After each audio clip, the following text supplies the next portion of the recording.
Hola, buen día a todos. Hoy hablaremos de XML y JSON, referente a programación web. Comenzaré con los conceptos básicos y un ejemplo de ello. Primero hablaré de XML. XML es un acrónimo de Extended Markup Language, es decir, es un lenguaje de marcado que define un conjunto de reglas para la codificación de documentos. Nos sirve para describir las características que tiene determinado documento. Cabe resaltar que no es un lenguaje de programación, ya que no hace cálculos o lleva algoritmos. Son utilizados para guardar y organizar los datos dentro de documentos.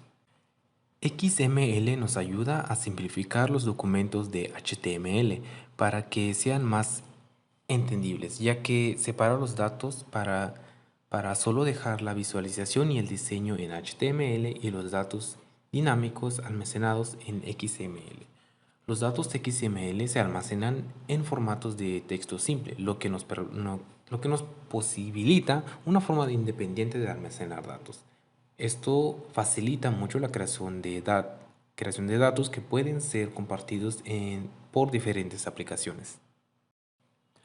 Un ejemplo de XML. A continuación se muestra información, palabras, números.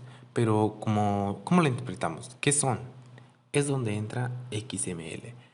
Su estructura se divide en dos partes, Prolog y Body. La parte Prolog consiste en metadatos administrativos como declaración XML, instrucciones de procesamiento opcional, declaración de tipo de documentos y comentarios. La parte Body se compone de dos partes, estructural y de contenido, presente en los textos simples.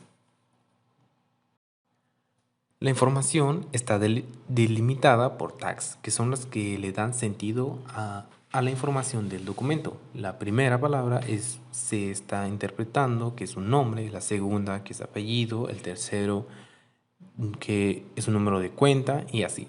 Pero, ¿qué es ese conjunto? Entonces se introduce otro tag donde se menciona que son datos.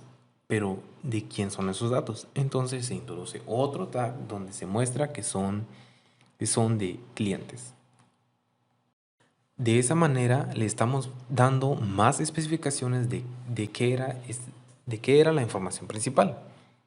De esta manera, XML permitió interpretar correctamente el significado de la información del documento. Hablemos de JSON.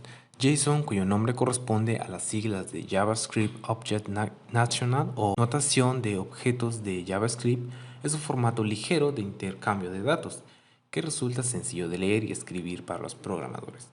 También es un lenguaje de marcado, pero es prácticamente convertir objetos en cadenas de caracteres en string para poder compartirlo.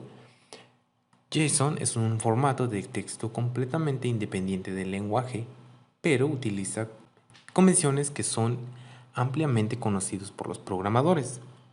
A menudo se usa en lugar de XML debido a su estructura ligera y compacta.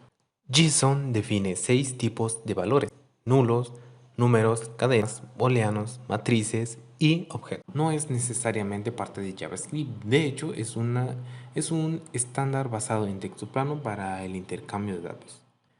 JSON está constituido por dos estructuras: una colección de pares, nombres, valores. En varios lenguajes esto es conocido como un objeto, registro, estructura, diccionario, tabla, hash, lista de claves o un arreglo asociativo.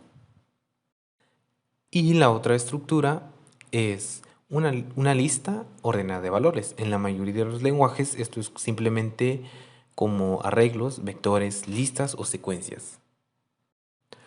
Este es un ejemplo muy sencillo de cómo se crea. Primero abrimos llaves, creamos un string, le damos valor a ese string para añadir más solamente colocamos una coma y eso es JSON. Requiere usar comillas dobles para las cadenas y los nombres de propiedades. Las comillas simples no son válidas.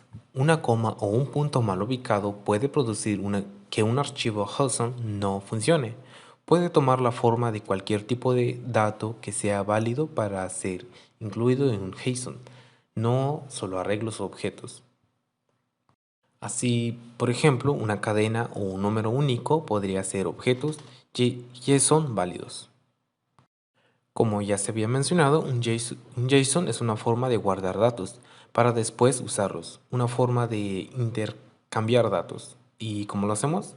Creamos un JSON y le asignamos una variable y listo.